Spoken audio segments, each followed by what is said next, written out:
Bismillahirrahmanirrahim. Assalamualaikum warahmatullahi wabarakatuh. Alhamdulillah, berjumpa kembali kita pada mata kuliah Ulumul Quran. Dan kali ini kita akan sama-sama mempelajari tema corak tafsir. Corak tafsir adalah pembagian tafsir Al-Quran berdasarkan kecenderungan daripada mufassirnya. Seperti apa itu? Mari kita bahas bersama-sama. Al-Quran itu merupakan sebuah kitab suci yang sangat terbuka untuk ditafsirkan. Ya, dapat ditafsirkan oleh siapa saja, asal dia memiliki kapasitas atau memenuhi kriteria yang ditetapkan sebagai seorang mufassir. Nah, dan ketika menafsirkan, itu biasanya seorang mufassir tidak dapat terlepas dari pengaruh kondisi sosiokultural di mana ia tinggal, atau bahkan situasi politik yang melingkupinya, serta juga sangat berpengaruh kepada ilmu pengetahuan yang sedang didalaminya. Ya. Dan di samping itu, mufassir juga memiliki kecenderungan dalam dirinya. Ya, dia punya kecenderungan untuk menekuni sebuah disiplin ilmu tertentu, sehingga meskipun objek kajiannya tunggal yang teks Al-Quran, namun hasil penafsiran Al-Quran tidaklah tunggal, melainkan plural, yakni ada banyak aspek yang melingkupinya. Oleh karena itu, munculnya corak-corak penafsiran tidak dapat dihindarkan dalam sejarah pemikiran umat Islam. Ya, bahwa si mufassir itu tidak bisa terlepas dari kecenderungan ilmu pengetahuan yang dimilikinya, itu adalah sebuah kenyataan. Dan itulah yang terjadi pada penafsiran Al-Quran. Dan corak ini pun muncul pada sejarah pemikiran umat Islam. Nah, corak penafsiran adalah karakteristik dan kecenderungan umum yang tergambar dalam sebuah tafsir. Di corak penafsiran itu adalah karakteristik dan kecenderungan umum yang tergambar dari sebuah tafsir. Karakteristik, kekhasan yang terlihat pada sebuah penafsiran. Nah, setidaknya yang kita kenal itu ada 5 corak. Sesungguhnya ada banyak sekali corak penafsiran. Tapi pada kali ini kita bahas 5 corak ini yang dianggap cukup umum. Jadi yang pertama adalah coraknya ilmi, yang kedua fikhi, yang ketiga sufi, yang keempat falsafi, dan yang kelima al-adabi al-ijtimai. Pada kesempatan kali ini kita akan sama-sama mempelajari kelima corak tafsir ini. Yang pertama adalah tafsir ilmi. Apa itu tafsir ilmi? Tafsir ilmi adalah menafsirkan ayat-ayat yang berkaitan dengan ilmu pengetahuan atau ayat-ayat kauniyah dengan melihat kesesuaian antara temuan ilmiah dengan informasi Al-Quran. Ya, di sini bahwa ciri-cirinya si mufassir itu memuat teori ilmu pengetahuan, baik itu biologi, fisika, astronomi, kedokteran, geografi, dan lain sebagainya macamnya. Ya, atau dengan kata lain bahwa kecenderungan mufassir di sini adalah kecenderungannya kepada ayat-ayat Al-Quran yang berkaitan dengan sains. Ya, bicara mengenai biologi, fisika, astronomi, kedokteran, dan lain-lain. Ya, misalkan dia lebih khusus bicara mengenai penafsiran ayat-ayat yang berkaitan dengan ilmu kedokteran. Ya, maka dia kumpulkan dalam kitab tafsirnya itu ayat-ayat yang berkaitan dengan kedokteran, lalu dia tafsirkan dan dia analisis atau dia bahas berdasarkan teori ilmu kedokteran yang dia miliki. Nah, maka jadilah tafsirnya ini disebut sebagai tafsir dengan corak ilmi. Ya, atau bicara mengenai astronomi, fisika, biologi, dan lain-lain.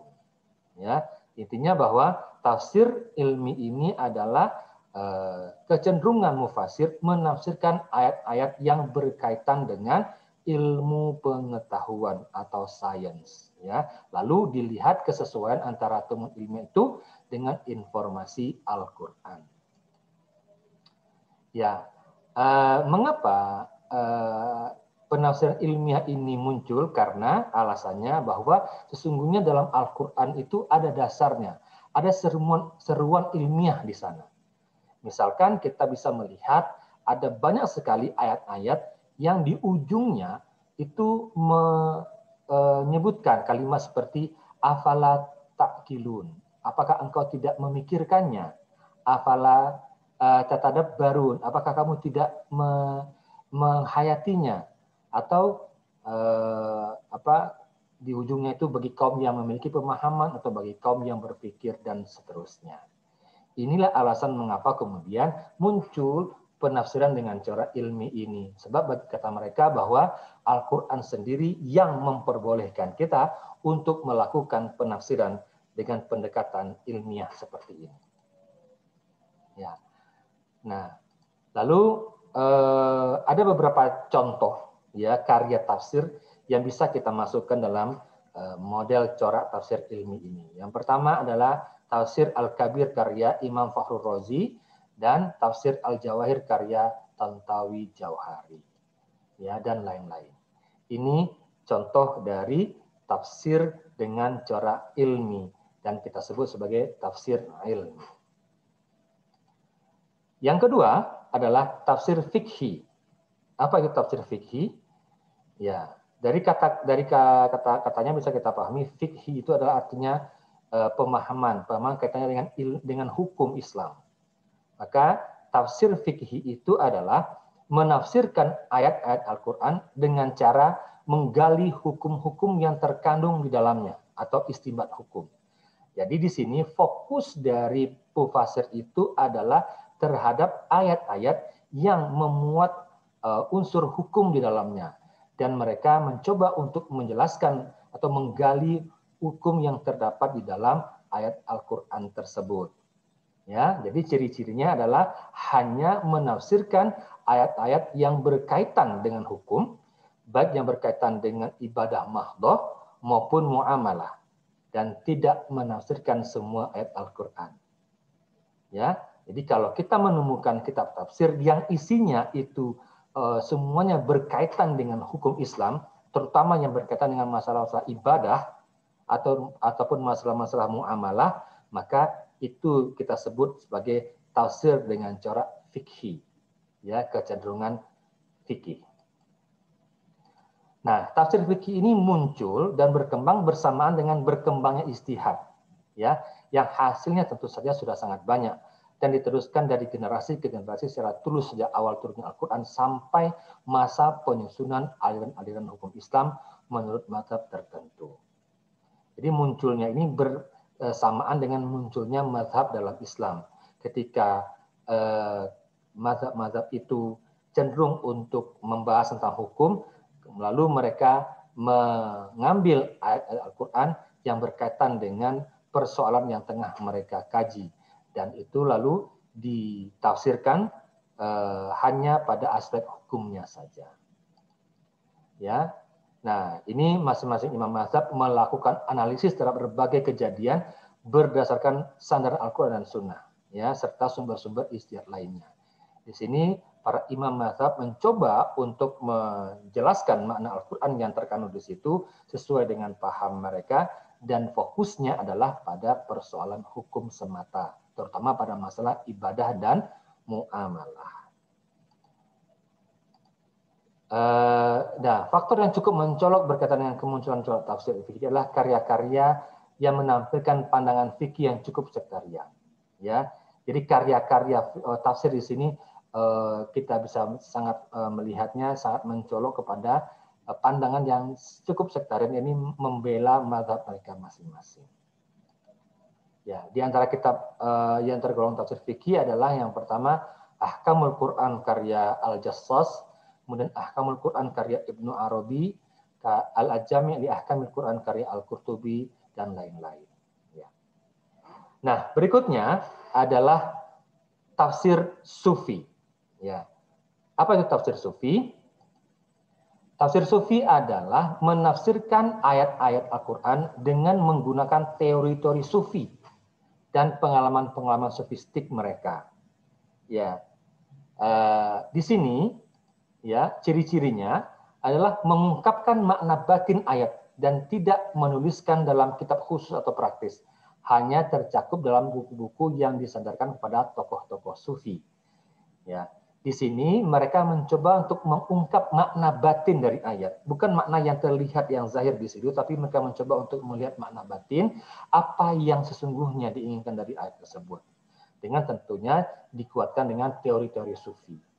Nah, di sini secara khusus kita tidak menemukan kitab tafsir dengan corak sufi ini.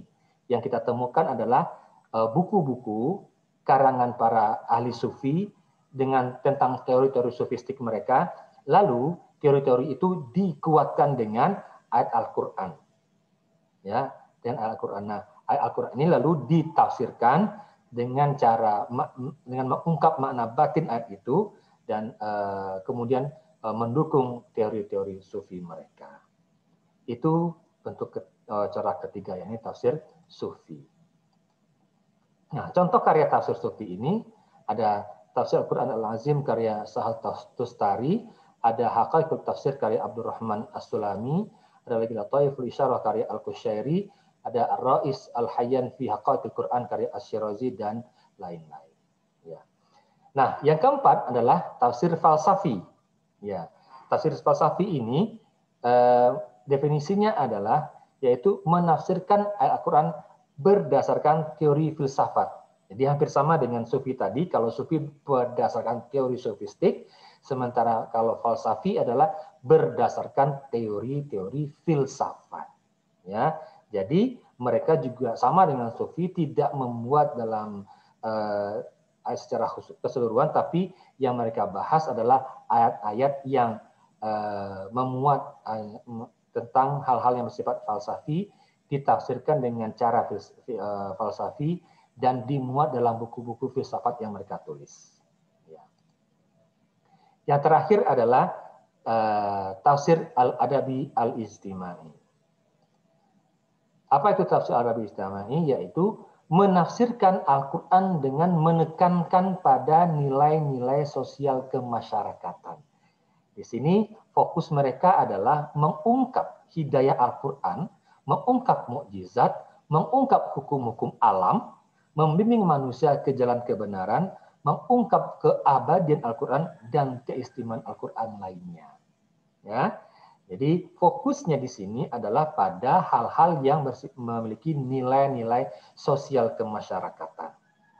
Ya, di sini mufasir mencoba untuk mengungkap hidayah Al-Quran, kemudian mengungkap berbagai macam mukjizat yang ada dalam Al-Quran, hukum-hukum alam, dan bahkan membimbing manusia ke jalan yang kebenaran, mengungkap keabadian Al-Quran dan keistimewaannya.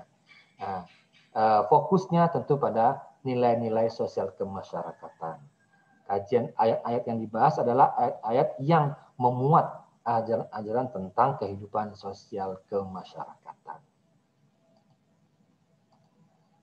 Dalam penafsirannya, teks Al-Quran dikaitkan dengan realitas kehidupan masyarakat, tradisi sosial, dan sistem peradaban, sehingga dapat fungsional dalam memecahkan persoalan. Ya, mereka di sini mufasir mencoba untuk menjelaskan Al-Quran yang dikaitkan dengan realitas kehidupan masyarakat, tradisi sosial, dan sistem peradaban. Ya, sehingga masalah yang terjadi pada masyarakat itu dapat mereka bantu untuk dipecahkan.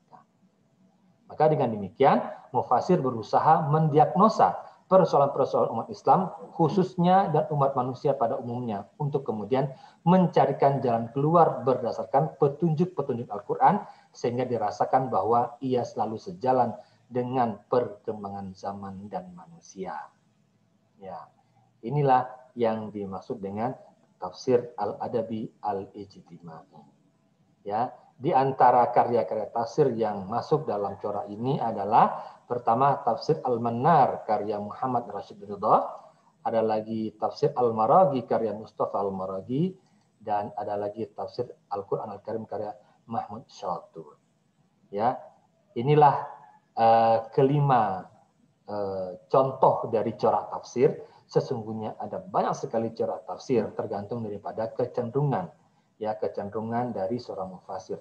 Jika seorang mufasir itu cenderung kepada masalah ekonomi misalkan, maka dia nanti akan membahas ayat-ayat yang kaitan dengan ekonomi, lalu kemudian coraknya kita sebut dengan corak tafsir ekonomi. Dengan pendidikan juga begitu, dan lain-lain segala macam.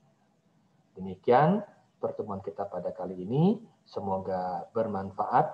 Lebih dan kurangnya saya mohon maaf. Wassalamualaikum warahmatullahi wabarakatuh.